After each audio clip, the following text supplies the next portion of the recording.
বেলাল রাদিয়াল্লাহু তাআলা আনহু আজান দিচ্ছেন, ওই বাচ্চাগুলো মুশরিক, তো ওরা আজানকে ব্যঙ্গ করতেছে, বিকৃতি করে ওরাও আজান দিচ্ছে। উদ্দেশ্য হচ্ছে আজানকে নিয়ে ঠাট্টা করা। উদ্দেশ্য কি? ঠাট্টা করা। ব্যাপারটা মনে কষ্ট পাওয়ার মতো ব্যাপার না? কিন্তু বিশ্বনবী ওইখানে দেখেন কি খুঁজলেন। বিশ্বনবী খেয়াল করলেন অমুসলিম কিশোরদের মধ্য থেকে একটা কিশোরের গলাটা বড় দরাজ গলা, কণ্ঠটা বড় সুন্দর। খেয়াল করে দেখলেন যে কিছু কিশোর বেলালের আজানকে ব্যঙ্গ করে, বিকৃতি করে, কিন্তু একজনের কণ্ঠ দেখতে পাচ্ছেন না এত দূরে, কিন্তু কণ্ঠটা বড় সুন্দর, দরাজ গলা। বিশ্বনবী সাহাবীদেরকে বললেন, ধরো এগুলারে, ধরো। সবগুলারে ধরে বিশ্বনবীর সামনে আনা হলো। ওরা হাঁটু গেড়ে বসলো।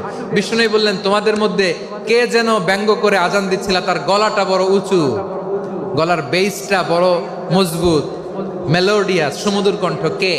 আবু মাহজুরা বলে, আমার বন্ধুরা সবাই আমার দিকে আঙ্গুল দেখায়, আমি পড়ে গেছি বিপদে।